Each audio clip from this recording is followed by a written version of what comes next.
Good morning, guys. Welcome back to Leek Branch Farms. Today we're going to get into seed starting. It is the first couple, well, it's the second week in January, and we're going to get some short day onions started. But before we do, guys, if you haven't subscribed to our channel, reach over here in this right hand corner and click that subscribe button and click the bell notification so you get notified every time we put out a video. But if you are one of our faithful subscribers, it's good to have you back. So it is the second week in January here, and we are in seed start mode. We are getting most of our cool season crops started: cabbage, broccoli, cauliflower, onions, things of that nature. We're starting those now because here in about 8 weeks where we live, we can put these crops in the ground. We can put them, transplant them to the outside garden. It's still going to be kind of cool around here. Our average last frost date is like the second week of April. Now, I have seen it frost in late April, and I have actually seen it frost in May. But, I mean, North Carolina weather is weird like that. You just have to roll with the punches. Deal with what you can deal with and let the rest of it roll off your back, because there's nothing you can do about it. So, during the first part of the year, we like to focus on crops that we can get in the market early. Cabbage, beets, carrots, cauliflower, some onions, bunching onions, things of that nature. And we focus heavy on those crops because when our market opens in April, those are the things that we're going to fill the table with. Now, our warm season crops like cucumbers, tomatoes, peppers, squash, zucchini, and all that stuff will come.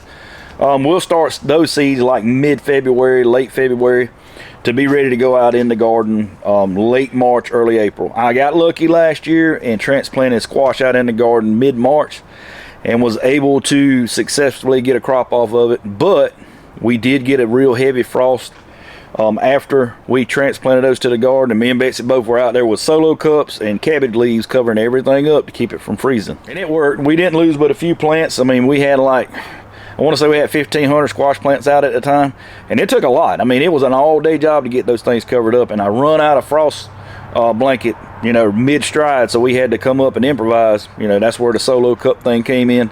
And cabbage leaves, we had big cabbage leaves. We just pulled them off and covered everything with cabbage leaves, and it worked. So, you know, today's video, we're going to focus on getting the seed started that, you know, we need to get in the ground here in about 8 weeks, which is, like I said, onions. We're going to start 2 different types of short day onions a day. It is a hybrid yellow onion called Madalyn, come from Johnny's, and it's 150 days from fall planting, but I'm thinking we can get away with it with like 100 days in spring planting. And, you know, we can grow 2 types of onions around here. We can grow short day onions and we can grow intermediate day onions, but we can't grow long day onions because, I mean, like the name says, we don't have enough sunlight during the growing season to make it bulb. So we'll get a lot of greens and we'll get a small bulb, but you really won't get a big bulb like we will with short days and intermediate days. Now, we already have our intermediate day onions in the ground. They have been in the ground since the 1st of November. We plant those for what we call overwinter onions. And theory is it makes for a sweeter onion when it does bulb and you harvest them. All right, guys, so some of this process is straightforward. I'm using 512 cell trays, the small 512s. And the reason I do that is because I can get more seed started with these trays pretty quick. And the onions itself, they don't need a whole lot of dirt to grow. They don't need a lot of space, so I can get 512 onions started in these trays. And once they get up to some size, maybe I'm gonna go down here because I got some more onions down at the end of the high tunnel. So once they get up to the size of some of these guys, they can go outside in the garden. These onions here are ready to go out. I'm just waiting on a bed to put them in. But yeah, see, these I started them in a bigger tray, and you can see how they look. So these onions are ready to go outside, and once these onions that I'm starting now get that size, they'll be ready to go out. I'm thinking 8 weeks, 7-8 weeks, they'll be ready to go out into the garden.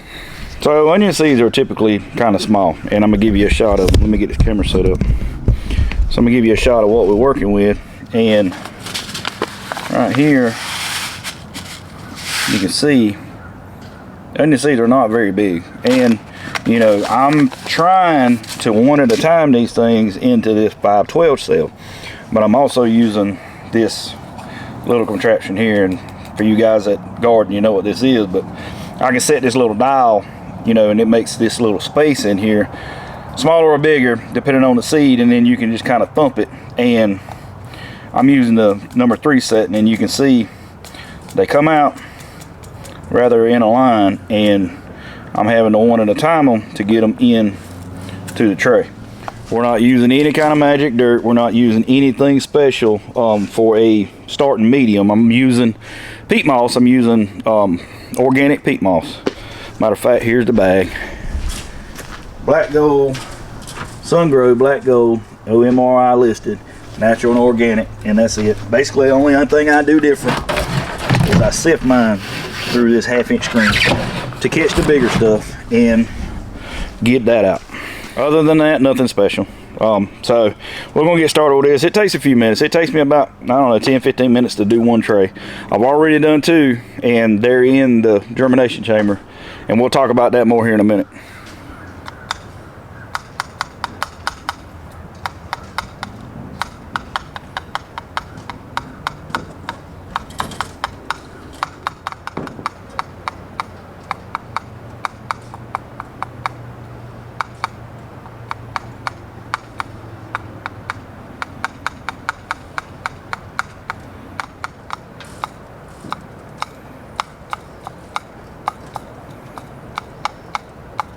Alright guys, so we got the first tray done. Look, and hopefully there's only 1 seed per cell.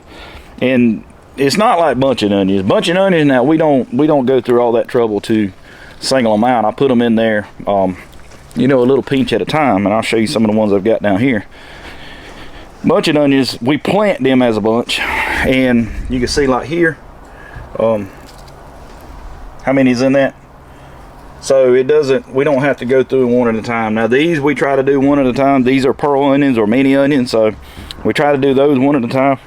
But onions are not particularly hard to separate out of a cell, and they don't really mind, you know, you breaking them apart and planting them single. So I mean, you could go through and put 2 seeds per cell and still get away with it, but I don't like to overcrowd them in these small 512 cells because it's already hard enough to keep the trays moist. These 512s dry out really quick because they don't have a whole lot of soil in them. So that's why we do the single seed in each cell. Now, out of 512, the germination rate is 94% on this seed. So we already know out of the 512 that we planted, 30 something of them is not going to come up. So for every 100 seeds we plant, 94 of them is going to germinate under perfect condition. So, you know, already going into this, we know there's 30 something seeds out of this tray right here that's not going to germinate. All right, so Jason's gonna help me put perlite on these trays here. We'll take that on in the barn there, and normally, like bunching onions, I put soil on top of them to start them. These onions here, we're going to do a trial. We're going to try it with perlite and see if it helps with the germination any. So I got a tray of, or a tub with perlite in it in here. We're going to go ahead and start those. Put some perlite on top of it and water them in. Alright, so Jason got perlite in that bucket. And sprinkle it on top.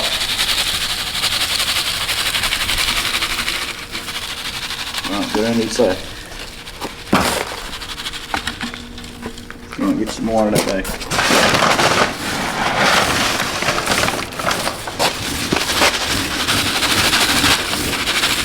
Alright, probably good. Stuck there the wrong one.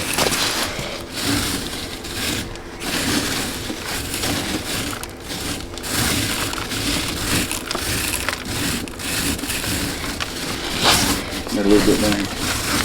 Just sprinkle some down.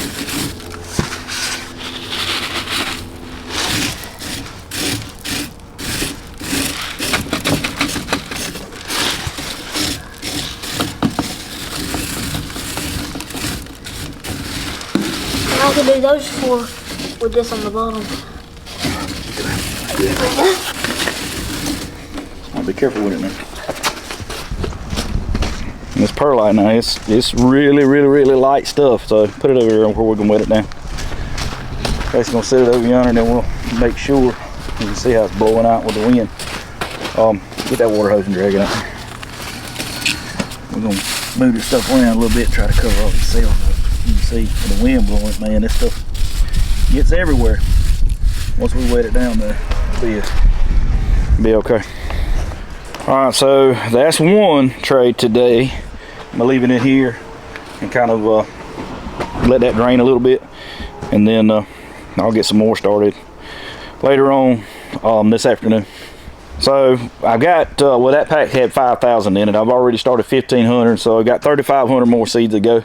I am at least going to get 3 more trays done today, so that'll give me 3,000 that I've got started.